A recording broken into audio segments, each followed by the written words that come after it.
football. Yes, welcome in to Purple Daily, daily Vikings entertainment presented by our friends at Surly Brewing Company, live, or in this case, pre-recorded on a Sunday morning from the TCL studios. Enjoy more of what you love with TCL. Mackey, it's Judd. We've given our executive producer, Declan Goff, the morning to sleep in here.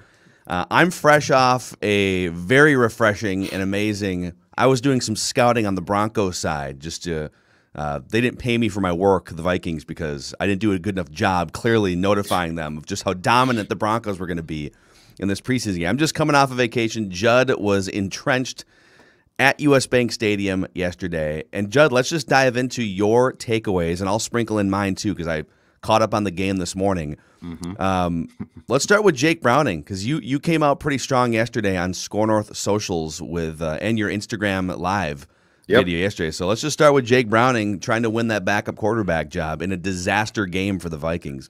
So I told you that the most important thing to me was going to be not just how Jake looked in practices, and it was a great story. You replaced Kirk, and Kirk was out for 5 days, and look at Jake Browning. I told you, though, the most important thing was actual games, because that basically says, can you run a game? And there's a big step from practice to preseason games. And then, oh my God, the step if you have to go from exhibition games to regular season games. And yes, Jake Browning didn't exactly have a lot of help yesterday, but I was also looking for how he processed it and handled things. And keep in mind, this is a guy who the last 2 years has been on practice squad. And because there was no preseason in 2020, Phil did not have one.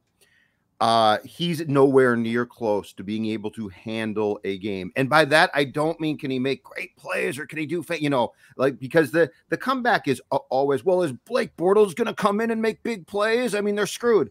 But there's a difference between what you're talking about there and what I'm talking about, which is the actual fundamentals of the game itself, which, by the way, I know it's made to look simple by really good players, but it moves incredibly fast and it's incredibly difficult.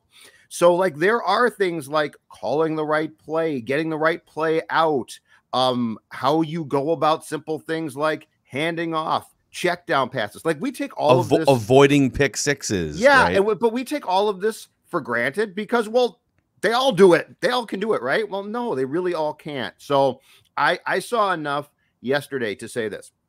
There's only 2 preseason games left. If Jake Browning, God forbid, had to enter in week 3 or start week 4, in my opinion, you're punting on that game completely. You're too good to punt completely. If you didn't care, I'd be like, okay, this sucks, but it's fine. But Phil, this team has expectations. And I'm not saying if Cousins goes out for 10 games, it's probably done. I get that. But if you have to put the guy in, can he run the game? Literally, that's what I'm saying. Run the game. My conclusion yesterday is it's too much for Jake Browning. Right now, it's not fair to him to ask him to do that. So we'll get to the Kellen Mond side of this too, because I think it was sort of surprising how much he played after missing so much practice the last couple of weeks. But yes. So at one point you asked Mike Zimmer in the postgame about okay, I mean, if Kirk Cousins is out for whatever reason, then it kind of feels like you don't have anyone to lean on here because you don't have anyone that's played an NFL game before. Yeah. But on the flip side, Mike Zimmer's been very complimentary of Jake Browning. He loves his leadership. He called him a get-it-done guy in the 2-minute drill in practice a couple days ago. And so Mike Zimmer, I think, really wants Jake Browning. He loves his personality, loves his leadership and some certain qualities, and he's one of the more experienced college quarterbacks you're going to find from 2 years ago out of Washington. So Zimmer wants this to work with Browning. But I think if you were to have given Zimmer more experienced options on the roster, then he would have viewed Jake Browning as a perfect third, fourth quarterback candidate, a guy that can come in and run the practice squad as necessary. So are you just did you see enough in this game to say, I don't even need to see a second and third? Because I'm at the point where I want to see 2 more games of Browning based on what Mike Zimmer has said before I'm just out on him. Yep. But he looked skittish. I would say the game looked more sped up for Mond than it did for Jake Browning, even though Browning's the one that threw a pick 6 yesterday. Yeah. But if either one of those guys had to go into a game and do anything other than hand off 45 times in a regular season game, I would not feel good about the Vikings' chances to win right now. So first of all, there is no reason not to continue to play Jake. So like, yes, I want to see the next two games. That's fine. But I also want the Vikings on the phone this morning, or at least talking internally about other options. There's not right now, but there will be though as cuts come down, and so there's going to be 3 cut downs. They start on Tuesday. We're only going to go from 90 to 85 on Tuesday, but there are 2 more cut downs to 53 after that. So there will be guys out there, but you need to start preparing. So on Kellen Mond, to your point, I thought, and actually I asked this question to Mike and he disagreed with me, but I thought that the game I thought he moved slow because the game is so fast. Now, Mike, and he really didn't get into specifics, but he said, no, that really isn't it. It's more so, and I don't know if he was trying to say that he doesn't process the game right yet or what. But on Jake, to me, it wasn't necessarily the physical things, although there were things. The terrible safety that our good friend Dakota Dozier took was in part because Jake's got to get rid of that ball. Like, you can't stand back there. You're in the bleeping end zone. Yeah. But that being said, it's not that the game moved too fast for Jake all of the time from what we watched as fans or in our job. It's that mentally, I think, processing it. And again, this is tough. I'm not like dumping on this kid because he sucks. This is just a very tough thing. And he didn't have, Phil, he hasn't until yesterday, he hadn't had the ability to play in a game since 2019. And I'm sure that there's some fans who are saying, well, that's the point. Just wait. This team doesn't have time to wait. This team's supposed to be good. I have no tolerance for the 2021 Vikings just be patient. It's going to work. You're past that point. The head coach is in a predicament right now where he needs to win. And I don't know that there's any excuses outside of everyone being hurt that is going to get this coach and this team off the hook for what the expectations, by the way, should be. So like this whole thing of, well, just wait, Jake will develop. You don't have time for that right now. That's a thing that you had time for in 2014.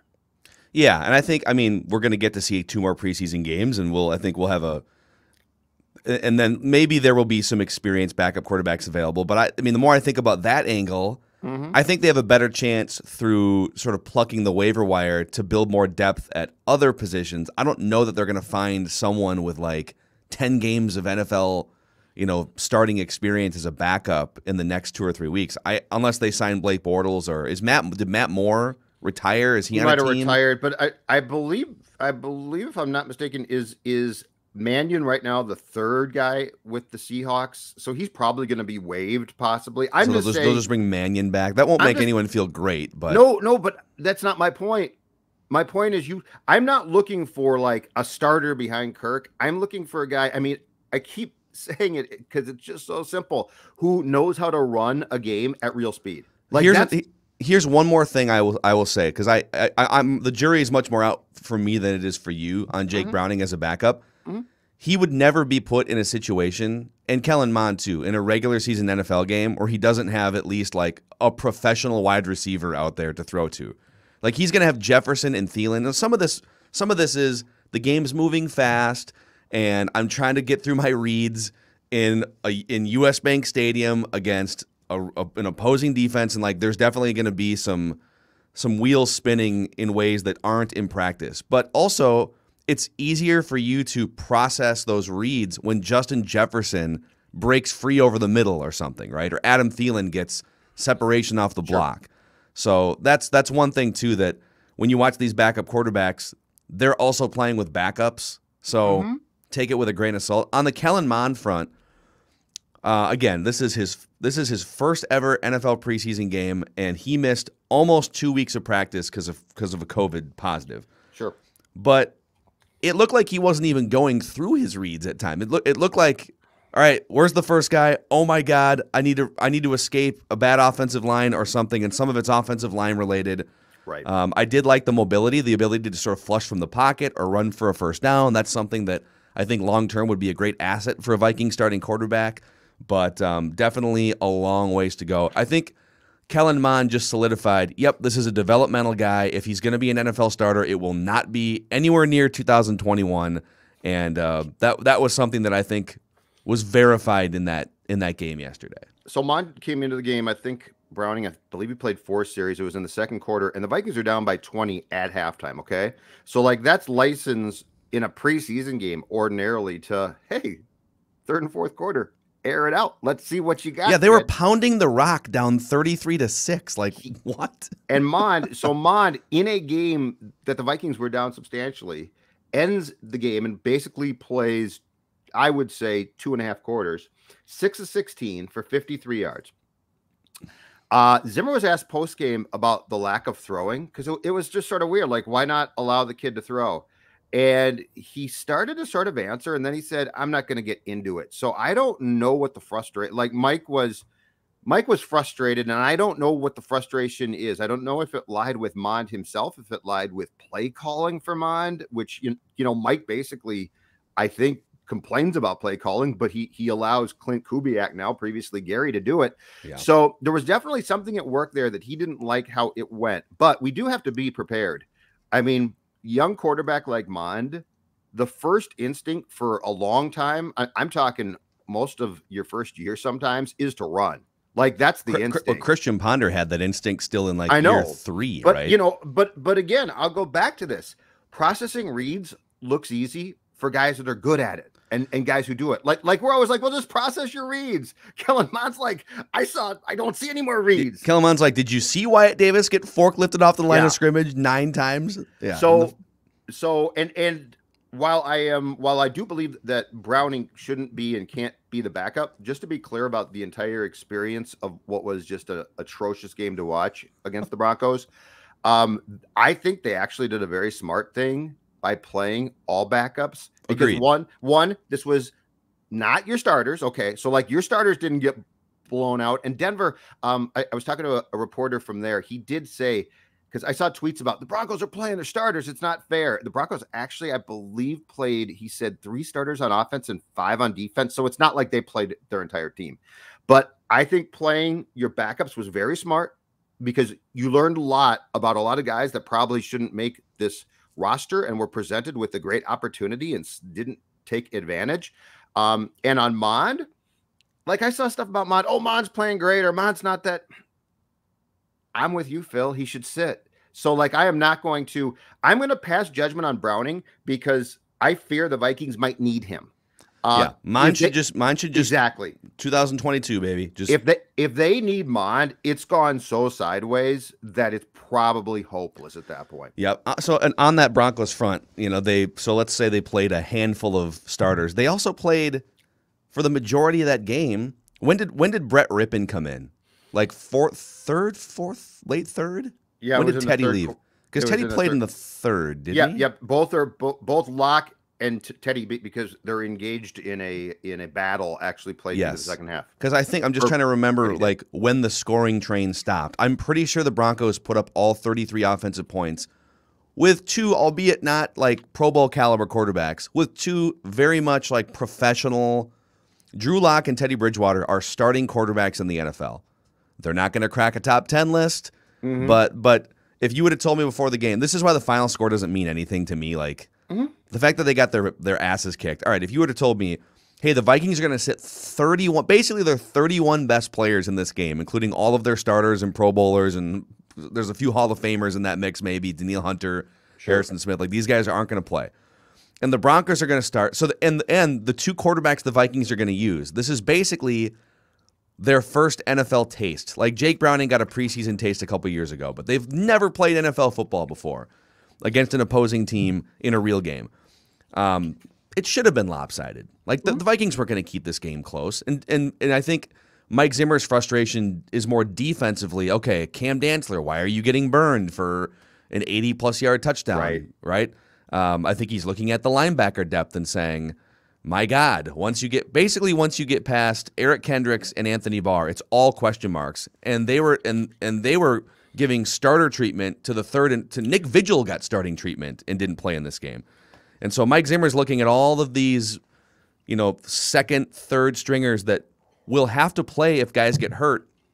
And that's where his angst lies. You can't just go through this season and cross your fingers and pray that all of your starters are just healthy for 17 games. And by the way, if these guys get hurt, and the inferior backups have to come in. If Dakota Dozier has to play 5 weeks, if Nick Vigil has to start at linebacker or something, right, and he's just not good enough, you can't just shrug your shoulders and say, well, that's just bad luck. Vikings had some injuries. Every team has injuries. Depth matters. Attrition matters in the NFL.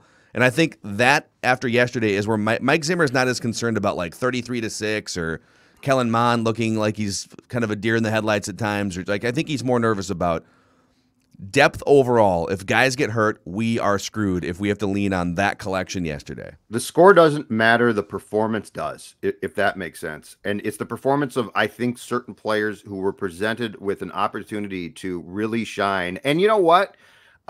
Be competitive against the Broncos that played. Like that's the thing about it. And I think Mike, rightfully so, was very frustrated by the performance of a lot of guys who he expected would not necessarily play starring roles, but play well. And to Mike's point too, and he's right about this, he pointed out part of what disappointed him was you practiced against this team for 2 days. Like you saw tendencies, things that you should pick up on, and you didn't. And because he cited the Browning pick 6 by Surtain as a prime example. He's like, okay, first of all, it's not a good pass, but second of all, he practiced against Surtain for 2 days. Like he knew the tells of the cornerback. But these are, again, Phil, these are all the things that we don't think about that are important to coaches and players. Yeah. And part of it is preparation and smarts. And when your quarterback doesn't think that through, that's a big, big issue as far as trust goes. And I'll say this, Jake Browning, to me, for sure, lost a lot of trust that he probably had going into that game, and he failed the test. That pick 6, and we'll move on to offensive line in a second here, because somebody else got starter treatment that was very interesting. But you know, you watch baseball games and you kind of know like what a home run off the bat looks like because you're just so used to watching in the frame of the screen, right? And you were at the stadium, so you got the real wide lens. But but then in football, it's like you watch enough football on TV, and a quarterback drops back, and you can kind of tell if a quarterback is staring in a certain spot for too long, your heart starts to race a little bit. Like, oh my God, no. That was that play. Jake Browning drops back. The entire time he's staring to the right. Yep. And it didn't need to be, it could have been literally, I mean, Patrick Surtain's, he's a rookie. Like, it could have been anyone. Anyone would have watched his eyes. He's dropping back. Okay, he's staring this guy down. He's not looking anyone off. Like, anyone would have jumped that route. It was a textbook 101, what you shouldn't do as a starting quarterback on a route like that. And it was a bad pass, too. Like it had no zip to it whatsoever. It just sort of, it was, you could, in the press box, and it sounds like on TV too, you could see that like in slow motion of, no, don't throw that pass. So let's talk about the offensive line, shall we? Before we transition to the offensive line, I think we need to collect ourselves. And I know it's morning here, but that was a 33-6 shellacking, and I think there's nothing better in the morning than just a tall boy Surly Furious. I'm cracking one of those probably immediately after I get done with this episode. So my guess is Zim went home last night, and I know he was surly, and I know he was furious. And the irony of this is what takes the edge off a football coach who is surly and furious? Stopping at his local liquor store and picking up Surly Furious to take the edge off. I had, full disclosure, I think I had 3 last night. Okay. I think I had 3. Sat down and watched the ball game, sat down and watched some late night preseason Rams and Chargers, and there is nothing like sports and Surly Furious, which is outstanding. You know, Phil, I've always said this, but my good man, you do enough settling in life. Crack open a Surly Furious and enjoy the IPA that revolutionized Minnesota craft beer. Don't settle. Get surly. Boom. Football. We're going to convert Mike Zimmer from red wine to surly by the end of the season. It's a perfect beer for him. What, Judd and Mike Zimmer, just tandem faces of Minnesota's original Chip Scoggins. Surly Furious. Very jealous, by the way. Very jealous. Stopped me in the press box and said, "You've got," he said to me, "Do you get it for free now? It's my favorite beer." He called me last week. He's working on a top secret project that I'm sure you have been told about as well. Yes. That'll be amazing. And like he wanted to talk about the top secret project, but he's like, what's this deal with Judd and Surly now? Is Judd just like a walking billboard for Surly? Yes. Yes, I am. And all right. So, okay. All right. 31 guys sat yesterday, including Oli Udoh. And I think that signifies pretty clearly that he's the leader in the clubhouse for the starting right guard position. So I guess my question to you is, what's more valuable, him sitting and protecting against season-ending injury, even though he has like 34 snaps of experience as an NFL offensive lineman? Yep. Or him playing an extra, let's say, I don't know, 60 to 70 snaps in the preseason to get more of a feel for NFL competition. Would you have rested Oli Udoh in that game yesterday? Let me make this very clear, okay? One is, I like what the Vikings did. I know they got blown out. I know if you went to the game, it stunk, okay? But I like what they did. I applaud the backup plan. For the most part, on lots of players or on some players, I will give passes. I will give them passes, or I will give the team at least the ability to say, well, we learned something and it's valuable, and now player X is gone. And I'll be like, okay, that's good too. When it comes to what they did at right guard yesterday, I have no clue what they're doing. They're screwing it up, and I don't get it, starting with what you just said. All right. Brian O'Neill, sit him. Good idea. Don't want him hurt. Established at right tackle. Rashad Hill got banged up against the Broncos on Thursday, so, you know, sit him. I would prefer he plays, but he's played a long time. I can see that one. Ezra Cleveland and Bradbury, your call. Your call, Mike. I'm okay. I think Rick. To me, Cleveland was good, and he wasn't amazing last year, but he was good enough and has shown an aptitude. But you don't have a problem with it, right? No. Like, I don't either. I'm good. Oli Udoh just got converted from tackle to guard, and you're going to treat him like you do the rest of the starting line because you're afraid he might get hurt or you don't think he needs to play. Excuse me. First of all, he is, until he proves he's not, a guy who needs work. Why he didn't start and play like the first half, I don't know. And don't give me this, well, it's continuity, and if he's not with his new line mates, it's not going to work. No, this guy needs playing time at a new position. I mean, this is a spring training game where you've moved Polanco to second from short or vice versa, and you're like, oh, he'll be fine there. We don't need to see him play there. Excuse me? Yeah. So let's start with that one. I personally have no idea why you wouldn't play him to allow him to adjust to a new position. Here's the other thing, too, because I agree with you. I understand wanting to protect certain players from getting hurt, but I think, clearly the Vikings have thought this through, and the Vikings feel differently. They say, listen, the reps he's getting in practice are not maybe as valuable, but they're valuable enough, and but this is where I get to I'll piggyback off you. What they're saying is the gap between Oli Udoh and if we had to play Dakota Dozier or Wyatt Davis is too wide for us to risk Oli Udoh getting hurt and being unavailable for a chunk of the September or October part of the schedule. To which I would say, then why do you have such unreliable depth and backups? Why is Dakota Dozier still even on this roster in a position to commit a holding penalty in the end zone for a safety? Didn't he get called for another penalty, a false start too? Yep, two penalties, and first series on, I believe it was Browning's first pass. He's the one that got beat, that caused the play to get blown up, and the pass got tipped and almost picked. And then on the Wyatt Davis front, we've all been sitting here all offseason kind of wondering, all right, they've kind of kept him down in the depth chart there, and so he's kind of running with the 2s and the 3s, like why? And he's not being mentioned in the competition for right guard. Didn't they draft this guy as kind of an NFL ready? Ohio State, size-wise, he's there. I wonder why he's not in the mix more. That's interesting.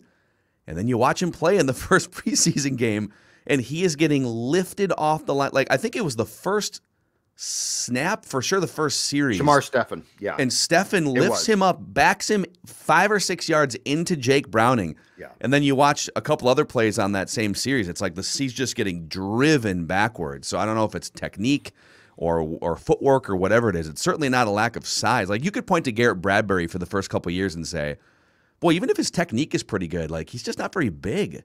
He's just like, he's going to be going against guys that are just going to be dozens of pounds heavier than he is. Wyatt Davis is a big dude.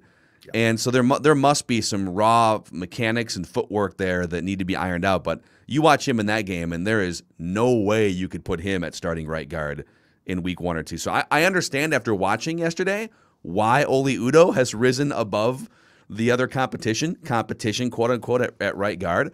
But there were I don't want to make this a Kirk Cousins episode, but like when we talk about the starting quarterback having the second or third highest cap hit in the NFL, yep. and people fight back with, well, look how many players they've added. Clearly they've been able to add players. Oh, yeah, no. Well, they have. Yeah, like they've added some defensive players, but do you look at this team right now and think, boy, this is 1 through 53. Like, I feel amazing about every position, depth-wise, offensive line. No, they have made a conscious choice to take the resources that they did clear, invest it into defense, whether it was Kirk saying no or the Vikings not wanting to add guaranteed money after 2022. They decided not to restructure his contract. And the compromise, the salary cap compromise here is Oli Udoh is the starting right guard, and Rashad Hill, maybe Christian Darrisaw, depending on what happens in the next 3 weeks, is your starting left tackle. And you are crossing your fingers and praying to the football gods that those two positions hold up for Kirk, or that he rises above it somehow. Like that's kind of what's happening here. And we'll see. Maybe it works out fine. Maybe he rises above it more than he has in previous years. They deserve to prove that going forward. But that's the compromise that's been made. And you saw it yesterday in that preseason game from a depth perspective. So outside of Dalvin Tomlinson this year and Michael Pierce last year, the majority of guys that they have brought on are like on 1-year contracts. I mean, Patrick Peterson was relative to the start of free agency a late signing. Hey, he's still there. He'll sign. So like this whole thing about, well, look at the guys that they brought on. Okay, they still couldn't bring on a guy like a Joe Thuney because they didn't have the salary cap cash accessible to do a long-term deal with a guard that would have solidified the line by a lot.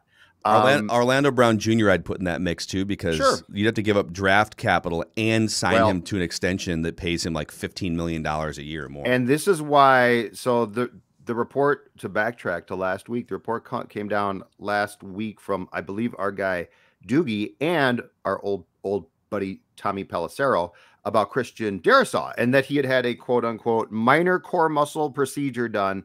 And everyone's like, oh, he'll be back soon. Don't worry about it. He could start on opening day, which is nonsense. They wouldn't do that. And Zimmer, in his press conference, then the first time he's asked, said, I was told he'd be ready by now. Like, he's frustrated. And you know why? Because but Phil, he's frustrated because he was told, this is your left tackle. Like, do you really think he wants Rashad Hill, who I think he likes as a person? I guess he's a great guy. And then right guard is a definite question mark here. So here's the one thing I don't get. Like, this is the Wyatt Davis not being as prepared as we thought. I sort of blame us because he's a 3rd-round pick, and I do the same thing too. We're all like, oh, they drafted a 3rd-round guard. This is gonna, solves the problem. I mean, I'd like to see a little bit more, but I also can't say I'm shocked. The Darrisaw thing's a problem, flat out a problem. I feel like I don't know. We could probably go back and review the tape. And listen, we're wrong all the time. And that's why we do accountability sessions on Wednesdays on Purple Daily as part of Write That Down. But I feel like the entire offseason, it kind of felt like the Vikings fan base and Vikings social media and Vikings Bloggerville was like, especially Vikings Bloggerville and Vikings Podcasterville, where it's like, oh my God, like, let's bon appetit this offseason, right? Yep. What an amazing, let's all stand and give Rick Spielman a lifetime contract. I feel like I did that too. And I feel like I did some of that. I won't lie. But I think when it came to the offensive line, you and I, whenever we would sort of go down the path of Darrisaw's a rookie and Wyatt Davis is a 3rd-round pick, and we're projecting if they pan out to the best of their capabilities immediately. And if that happens, they're fine. But the chances of that happening where it's like, boom, both guys are just ready to rock week 1, like veterans, you plug them in and they're average or better and everything's smooth sailing. Like, the percentage chance of that happening was realistically very low. And now there's almost no way either one of those guys is playing in week 1, starting for sure. No. And now it comes down to, what did you do with your 6th, 7th, and 8th spots on the offensive line pecking order? How confident do you feel in Rashad Hill? But this is all going to come back to, if they run out there and Oli Udoh is the starting right guard, and Rashad Hill is the starting left tackle. Yep.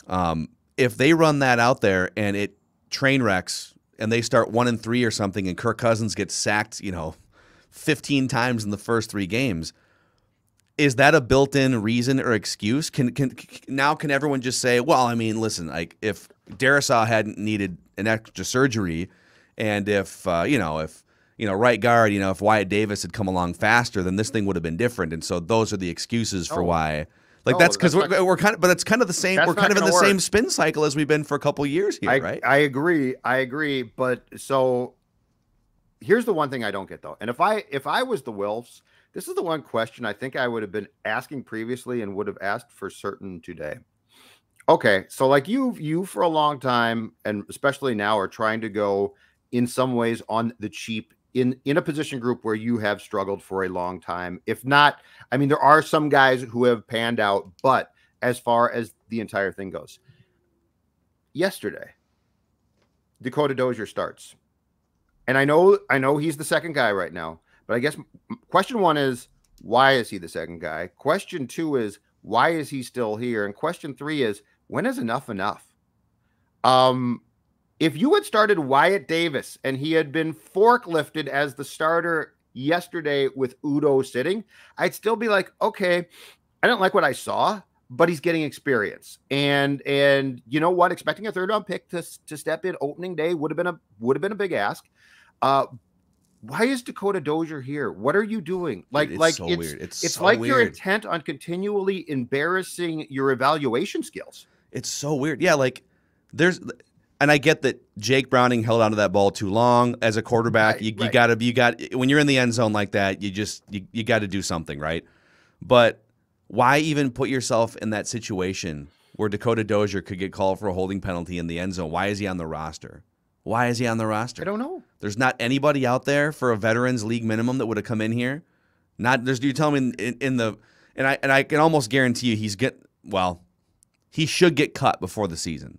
They should just find anybody else who's played an NFL snap to replace him. But why do they continue to tempt themselves? It's like this weird dalliance. Here's the other crazy thing. Let's say guys are getting banged up at practice.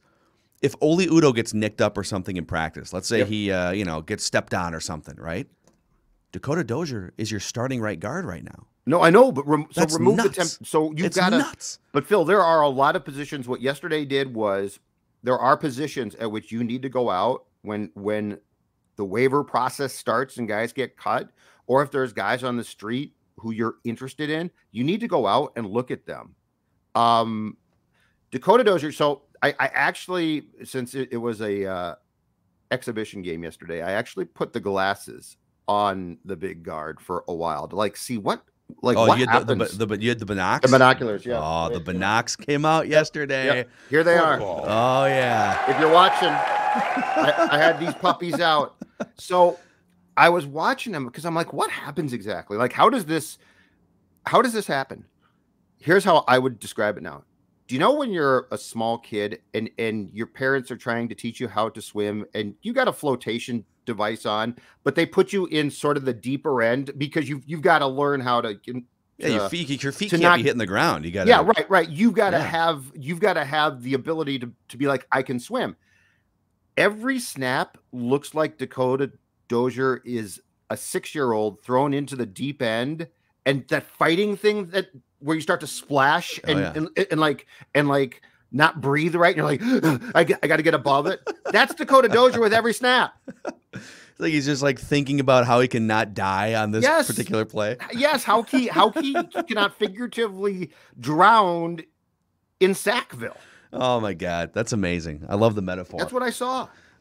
Real quick, a shout out to our friends at Moon Motorsports. So they're celebrating 50 years as a family-owned and operated multi-line dealer in Monticello, Minnesota. That's my old stomping grounds out there. I was a Buffalo high school guy. Monticello, you were our rivals. We didn't like you, but we like Moon Motorsports. All right. We love you now. Side-by-sides, ATVs, motorcycles, snowmobiles. All right. I know it's kind of crazy to think before the state fair about snowmobiling, but this is the time to maybe check one out so that you're ready to rock once the snow hits sometime in, I don't know, hopefully not to November or December. But it's the most exciting power sports selection in the region.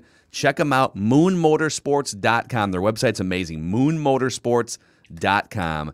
Check them out today. So I think we should we got all kinds more thoughts on this, and we can dive more in tomorrow. But I think we should a punter. Well, the punter, hey, Greg Joseph made a couple field goals inside 35 yards. That's okay. You know what? He didn't miss them. Mike Zimmer basically said Britton Colquitt's job is in question after that game. I want to talk about that tomorrow, though, because that's actually there's a sneaky thing about that's really important that we should get to tomorrow. Okay, I like the tease. So I think ordinarily we wait to bring back the pie chart of blame and praise until the regular season. I think we should just start. It's a Monday staple. It was on Mackey and Judd.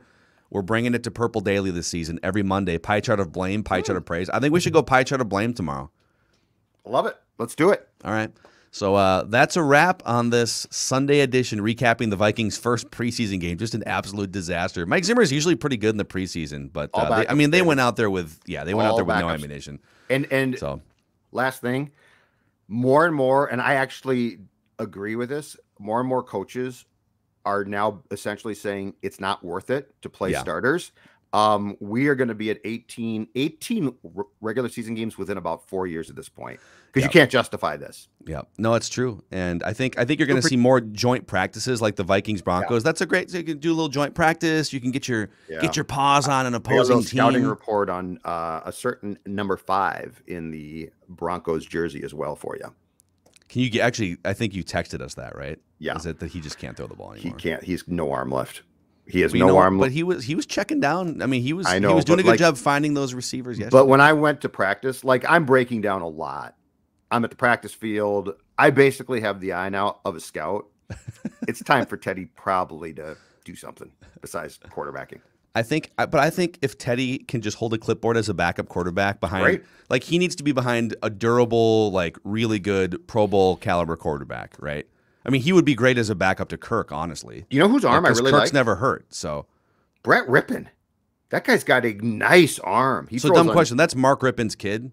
I think it's a relative. I don't think it's his kid. Okay. But he's got a hell of an arm, and he puts the ball. He had a ball dropped, I think it was in the fourth quarter, on a deep pass yesterday that 1,000% should be caught. It was a great throw. All those guys are just holding Aaron Rodgers' job for one more year, though. That's what I think. Denver's literally just whatever. We thought we were going to get him this year, but or Kirk Cousins. We'll definitely get into that at some point. All right, that's a wrap. Purple Daily, presented by Surly Brewing Company. Phil Mackey, Judd Zolgad. We'll see you guys tomorrow. Good stuff.